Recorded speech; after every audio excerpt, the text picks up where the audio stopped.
Hey there, how's it going? It's another beautiful day here today, and we are here to do the Course in Miracles lessons. And the lesson for today is lesson 135. So let's get right on it. If I defend myself, I am attacked. If I defend myself, I am attacked. Who would defend himself unless he thought he were attacked? That the attack were real, and that his own defense could save himself. And herein lies the folly of defense. It gives illusions full reality and then attempts to handle them as real.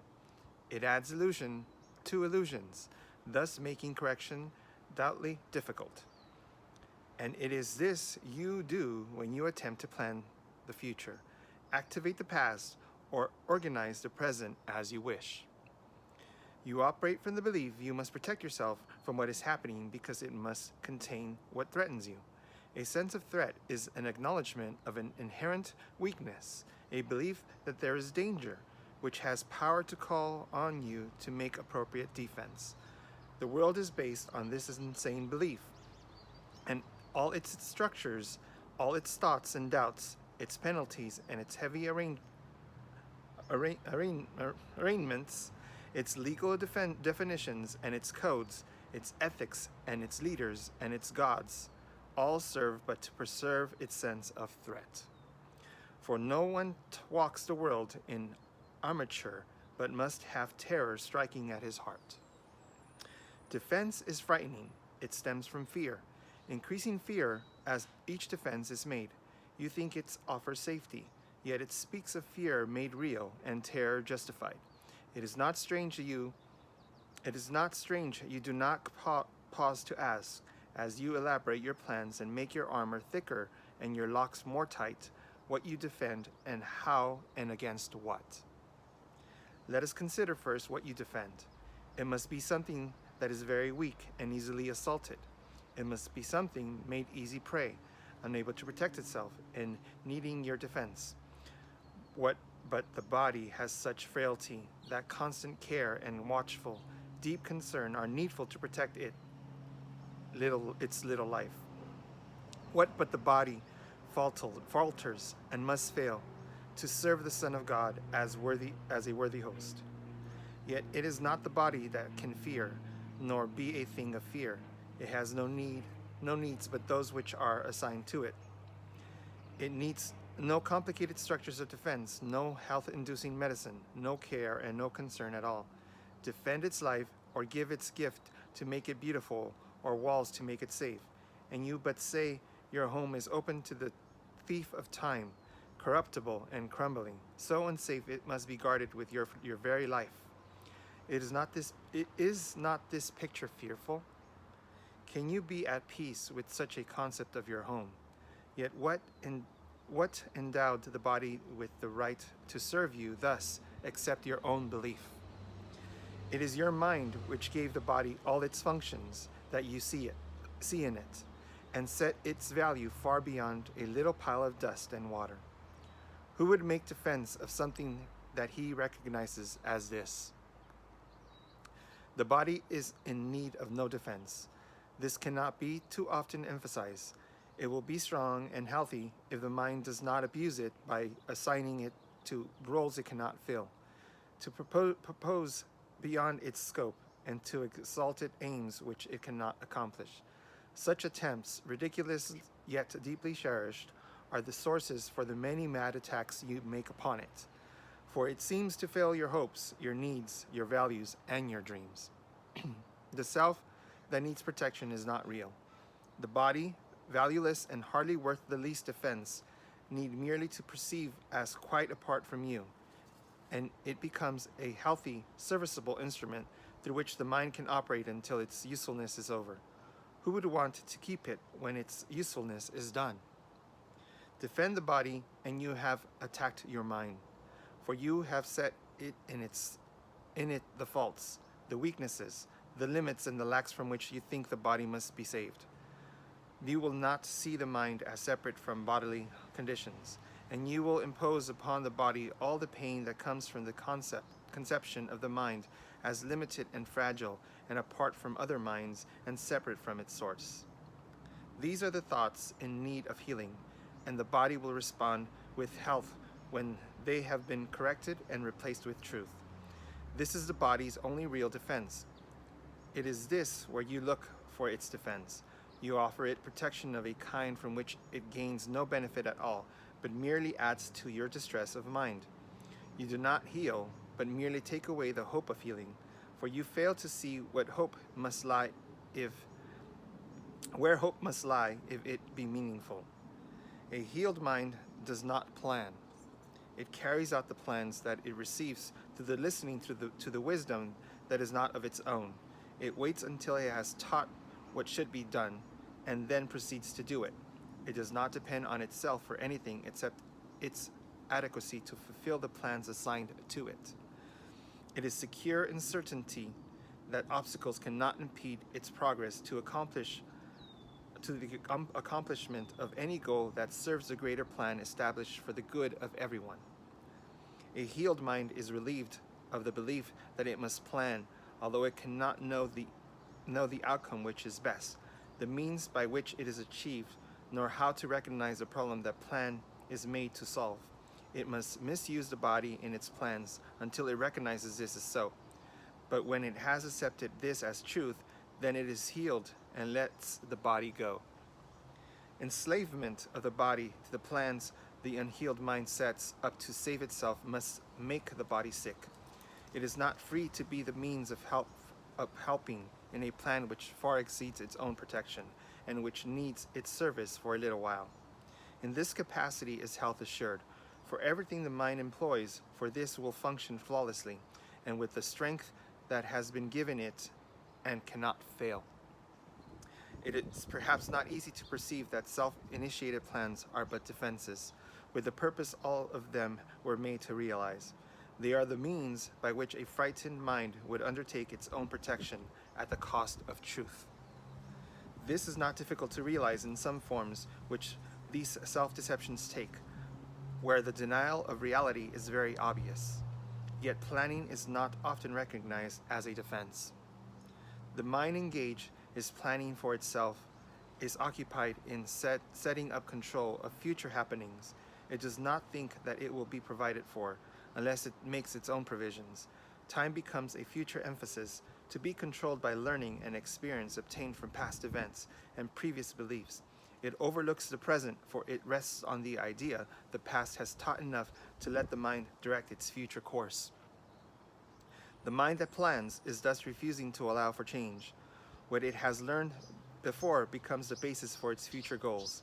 Its past experiences directs its choice of what will happen, and it does not see that here and now is everything it needs to guarantee a future quite unlike the past, without a continuity of the old ideas and the sick beliefs. Anticipation plays no part at all, for present confidence directs the way. Defenses are the plans you undertake to make against the truth. Their aim is to select what you approve and disregard what you consider incompatible with your beliefs of your reality. Yet what remains is meaningless indeed, for it is your reality that is the threat which your defenses would attack, obscure, and take apart and crucify.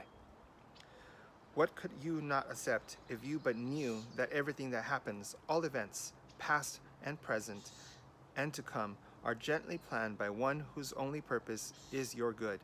Perhaps you have misunderstood his plan, and he would never offer pain to you, but your defenses did not let you see his loving blessing shine in your every step you ever took. While you made plans for death, he laid you gently to eternal life.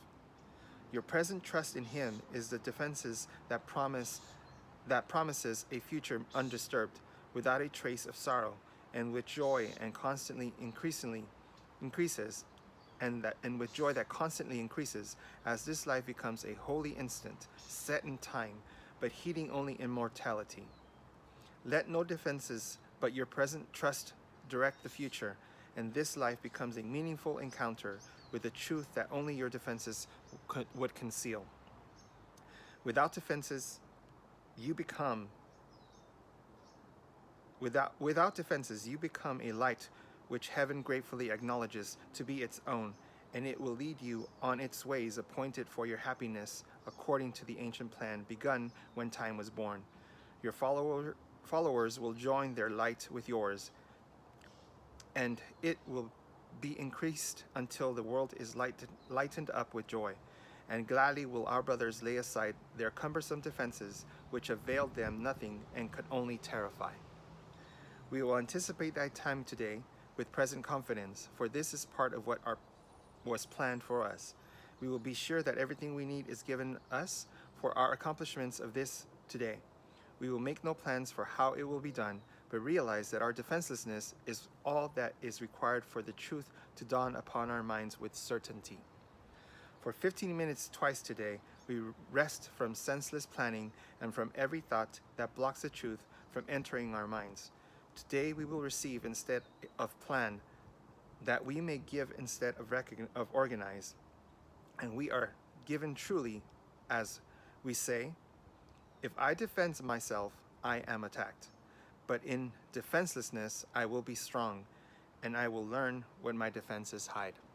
So I'm going to repeat that. If I defend myself, I am attacked. But in defenselessness, I will be strong, and I will learn what my defenses hide. Nothing but that. If there are plans to make, you will be told of them. They may not be the plans you thought were needed, nor indeed the answers to the problems which you thought confronted you, but then they are answers to another kind of question which remains unanswered yet in need of answering until the answer comes to you at last. All your defenses have been aimed at not receiving what you will receive today, and in the light and joy of simple trust, you will wonder why you ever thought that you must be defended from release. Heaven asks nothing. It is hell that makes extravagant demands for sacrifice. You give up nothing in these times today. When undefended, you present yourself to your Creator as you really are. He has remembered you. Today you will remember him, for this is the Easter time in your salvation, and your rise again from what was seeming death and hopelessness. Now is the light of hope reborn in you, for now you come without defense, to learn the part for you within the plan of God. With little plans or magical beliefs can still have value. When you have received your function from the voice from God himself, try not to shape this day as you believe would benefit you most, for you cannot conceive all the happiness that comes to you without your planning. Learn today, and all the world will take this giant stride and celebrate your Easter time with you. Throughout the day, as foolish little things appear to raise defensiveness in you and tempt you to engage in weaving plans, remind yourself this is a special day for learning, and acknowledge it is with this. This is my Easter time, and I would keep it holy. I will not defend myself, because the Son of God needs no defense against the truth of his reality. I'm going to read that again because that was good. This is my Easter time, and I would keep it holy. I will not defend myself, because the Son of God needs no defense against the truth of his reality.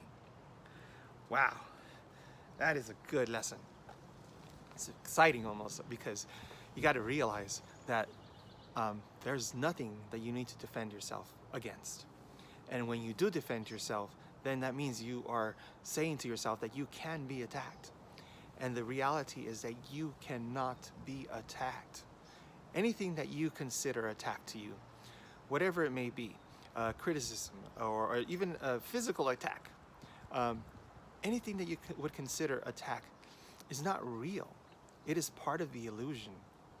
And if you believe that you are the body and that you can get attacked, then you are believing the illusion and you are falling prey to that. You're not allowing yourself to see your real self, your true self, the one that can't be hurt, that is as God made you always. There is nothing that will change you. So how can you, if you are as God created you, completely whole and true and pure and filled with happiness and joy, be attacked by anything if that remains you all the time? You can't. And you only have to realize that the only reason that you believe you can is because you're believing the illusion. and that is strong in your mind. So you make it real by thinking it's real. So all you have to do is change that. All you have to realize is that you are in an illusion right now, and that the real is there for you to remember. And in time you will. And you have to do it little by little, but you will. You cannot fail. So the lesson for today is for us to remember that. The lesson for today is to allow ourselves to realize that we cannot be attacked. There's nothing that can attack us. There's nothing that can disturb our peace. And it's only us that allow it to be disturbed by believing that we can be attacked. So what does the Course tell us to say? Today it tells us to say, oh, it's a long course. If I defend myself, I am attacked. But in defenselessness, I will be strong, and I will learn what my defenses hide. So when you're defending yourself, that means you're hiding your true self because you're believing the attack. So stop believing that you're being attacked and realize that you can't be attacked. You're whole and pure and complete at all times. And then it also says when you feel the temptation of that feeling that you are being attacked, to say, this is my Easter time, and I would keep it holy.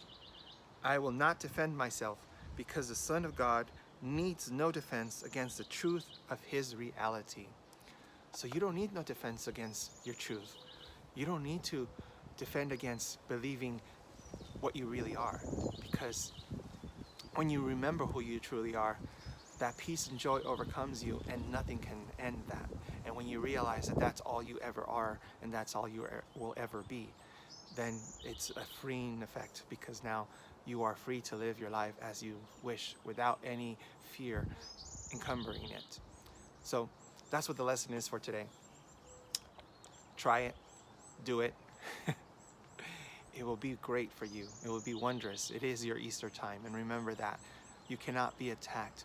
You're pure, whole, and complete always and forever. So I hope you enjoyed today's lesson. I hope you're staying safe in your homes, enjoying the company of those that are close to you that you love, and if not, you're connecting with those that are around you. And I hope you enjoy the life that God gives you. I will see you again tomorrow. Have a wonderful day. Bye-bye.